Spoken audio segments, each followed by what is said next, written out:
রাজ্যে রাজনৈতিক পালাবদলের পর কেটে গিয়েছে বেশ কয়েকদিন, তবে এখনো পর্যন্ত বিভিন্ন ক্ষেত্রের মানুষজন পরিবর্তনকে নিজেদের মতো করে স্বাগত জানিয়ে আনন্দে মেতে উঠছেন।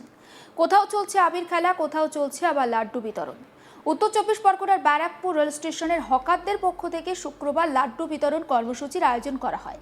সেই কর্মসূচিতে অতিথি হিসেবে উপস্থিত ছিলেন ব্যারাকপুর বিধানসভার বিধায়ক কৌস্তব বাগচি। প্রথমে তাকে ফুলের বুকে এবং মালা দিয়ে সংবর্ধনা জানানো হয়।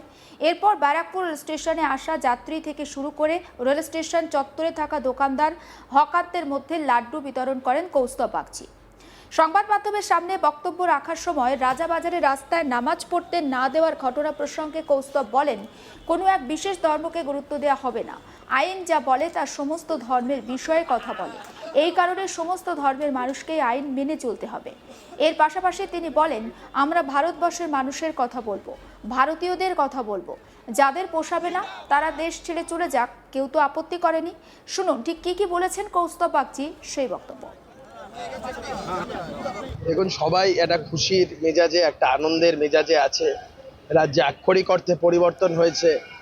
রাজ্যে মানুষ দেখতে পাচ্ছে যে একটা সরকার আক্ষরিক অর্থে পরিবর্তন হলে তার মানসিকতার পরিবর্তন কিভাবে ঘটে। এই যেমন ধরুন আরজিকর ঘটনা, এই আরজিকর ঘটনাতে আজকে সরকার, রাজ্যের মুখ্যমন্ত্রী যেভাবে 3জন আইপিএসকে সাসপেন্ড করলেন, এভাবে যেভাবে তদন্তকে রিওপেন করলেন, গোটা বাংলার মানুষ খুশি এবং আমরা চাই দ্রুততার সাথে এর বিচার হোক, দোষীরা শাস্তি পাক। রাজাবাজারে আজকে নামাজ পড়তে গেছিল রাস্তায়, তাদেরকে তুলে দেওয়া হয়েছে, এটা নিয়ে একটা না, এটা করা যাবে না। রাস্তা তো মানুষের হাঁটার জন্য, গাড়ি ঘোড়া চলার জন্য। এই সরকার প্রথম দিন এসে বলে দিয়েছে হিন্দুদের জন্য যা নিয়ম, মুসলমানদের জন্য তাই নিয়ম, খ্রিস্টানদের জন্য তাও নিয়ম, শিখদের জন্যই তাই নিয়ম, জৈনদের জন্য তাই নিয়ম, বৌদ্ধদের জন্য তাই নিয়ম। কারোর জন্য কোনো স্পেশাল ট্রিটমেন্ট হবে না। কোনো একটা স্পেশাল কমিউনিটি কোনো একটা রাজনৈতিক দলের ফেভারিট হতে পারে। আমাদের কাছে ভারতীয়রা ফেভারিট, দেশের মানুষ ফেভারিট, বাংলার মানুষ ফেভারিট। এখানে কোনো ধর্ম থেকে কোনো কিছু হবে না। নামাজ যদি পড়তে হয়, তাদের মসজিদ আছে, বিভিন্ন জায়গায় ময়দান আছে, তারা সেখানে পড়ুক, কিন্তু রাস্তা আটকে দীর্ঘক্ষণ ধরে রাস্তা জ্যাম করে এগুলো করা যাবে না। এবং সরকার কঠোর মনোভাব দেখিয়েছে বেশ আরও কিছু জায়গাতে। পারমিসেবল লিমিটের মধ্যে যদি মসজিদ থেকেও মাইক বাজাতে হয়, সেটা পারমিসেবল লিমিটের মধ্যে বা মাইকগুলো খুলে ফেলতে হয়। তো সবার জন্য একরকম নিয়ম, এটা হিন্দুদের জন্য, এটা পলিউশন কন্ট্রোল বোর্ডের নিয়ম। সরকার যেগুলো করছে সেটা হচ্ছে আইন বহির্ভূত কোনো কাজ সরকার করতে দেবে না। তো এতে যদি কারোর আপত্তি থাকে, আপত্তি থাকবে, আমাদের কিছু এসে যায় না। সমানভাবে সবাইকে একদম 100%। আর আমরা স্পষ্টত বলছি, আমরা ভারতবর্ষের মানুষের কথা বলবো, ভারতীয়দের কথা বলবো। এতে যদি কারোর আপত্তি থাকে, কারোর যদি অসুবিধা থাকে, দেশ ছেড়ে চলে যাবে, কে বারণ করেছে? সমস্ত বিষয় নিয়ে আমার কলিগ দীপক দেবনাথ তার রিপোর্টে কি রেখেছেন সেটাও দেখাবো। দেখো, রাজ্যের নতুন সরকার শপথ নেওয়ার পরেই কিন্তু একাধিক পদক্ষেপ নিয়েছে আইন শৃঙ্খলা রোধে এবং বিজ্ঞপ্তি জারি করে সেগুলো কিন্তু জানিয়ে দেওয়া হয়েছে নতুন সরকারের পক্ষ থেকে। এবং যার মধ্যে অন্যতম হচ্ছে যে নামাজ পড়া নিয়ে নতুন নির্দেশিকা রাজ্য সরকারের তরফে জানিয়ে দেওয়া হয়েছে যে রাস্তা অবরোধ করে যেন যানজটের মানে সমস্যা করে বা যানবাহন চলাচলের সমস্যা করে যেন কোনো নামাজ পড়া না হয়।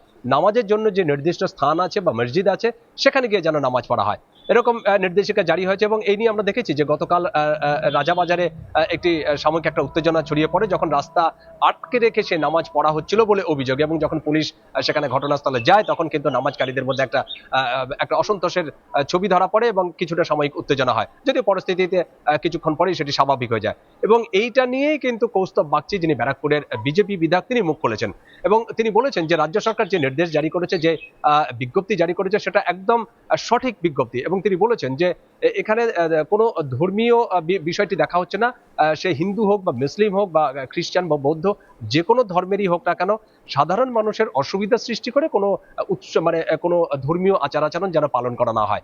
এবং তিনি বলেও দিয়েছেন যে নির্দিষ্ট করে যে জায়গা আছে মুসলিমদের জন্য বা মুসলিম সমাজের জন্য, তারা যেন সেই জায়গায় গিয়ে তারা নামাজ আদায় করেন।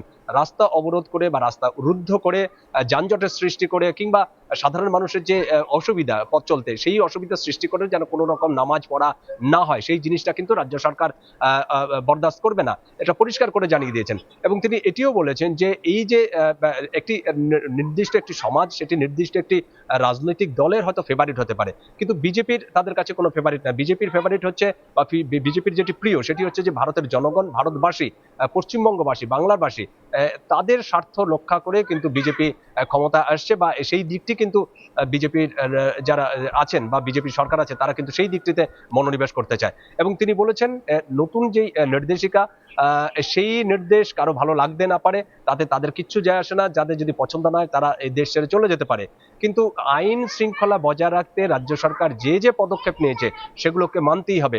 এবং এই নামাজ নিয়ে যেই নির্দেশিকা সেটি নিয়ে বলেছেন যে এটা কেবলমাত্র মুসলিম বা হিন্দু বা খ্রিস্টান নয়, প্রত্যেকটি ধর্মের জন্য একই সেটা হিন্দু হোক বা বৌদ্ধ হোক, প্রত্যেকটি ধর্মই হচ্ছে যে তারা যখনই কোনো উৎসব পালন করবে, যা তাদের যে ধর্মীয় রীতিনীতি যেটা পালন করা হবে, সেটা কোনো রাস্তা কোনো বা যারা সেসব অবরোধ করে যারা না করা হয়, যাতে সাধারণ মানুষের বা পথ চলতি মানুষের যাতে কোনো অসুবিধা না হয়, কিংবা যানবাহন চলাচলে যাতে কোনো অসুবিধা না হয়, এইটি না করে তারা তাদের যে নির্দিষ্ট স্থান আছে সেখানে নামাজ পড়তে পারে বা যে কোনো ধর্মের অনুষ্ঠান হতে পারে, তাদের কোনো আপত্তি নেই।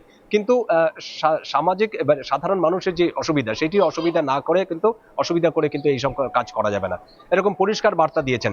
এবং পাশাপাশি তিনি আরজিকর নিয়েও বক্তব্য রেখেছেন। তিনি বলেছেন যে যেভাবে আরজিকর যে মামলাটি, সেটি যেভাবে বিগত সরকার, তৃণমূলের সরকার যেভাবে ধামা চাপা দেওয়ার চেষ্টা করছিল, এবং নতুন সরকার ক্ষমতায় আসার পর যেভাবে আবার এই কেসটি আবার নতুন করে খোলা হচ্ছে বা 3 জন আইপিএস অফিসারকে সাসপেন্ড করা হয়েছে, এটি অত্যন্ত ভালো দিক। এবং তিনি বলেছেন যে এই দুর্নীতিতে, যে কোনো দুর্নীতি, বিশেষ করে আরজিকর নিয়ে যে দুর্নীতি হয়েছে তার সেইটি একদম সকলের সামনে আনা হবে, সত্য ঘটনা সামনে আনা হবে, এবং যারা যারা দোষী, যারা যারা অভিযুক্ত, তাদেরকে প্রত্যেককে চিহ্নিত করা হবে, প্রত্যেককে আইনের আওতায় এনে তাদের কিন্তু দোষী আইনের আওতায় এনে তাদের বিচার হবে।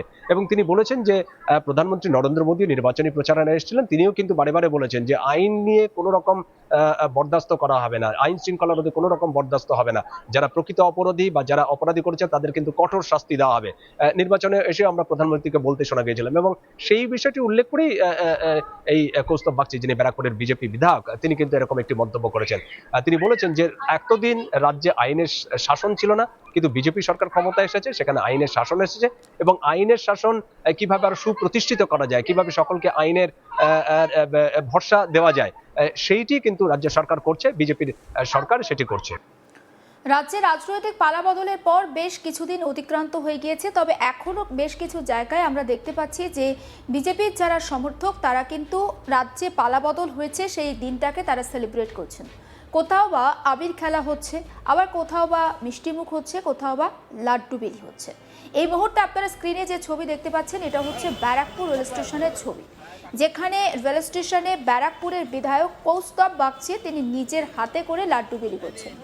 ওই দিন যারা স্টেশনে ছিলেন তাদের প্রত্যেককে যেমন লাড্ডু দেওয়া হয়েছে, পাশাপাশি রেল যাত্রীদেরও কিন্তু লাড্ডু দেওয়া হয়েছে, এবং স্বাভাবিকভাবেই খুশি কিন্তু এলাকার যারা বিজেপি কর্মী সমর্থক তারা। সমস্ত আপডেট পৌঁছে দেবো আপনাদের কাছে, নজর রাখুন আজ তাক বাংলায়, সাবস্ক্রাইব করতে ভুলবেন না।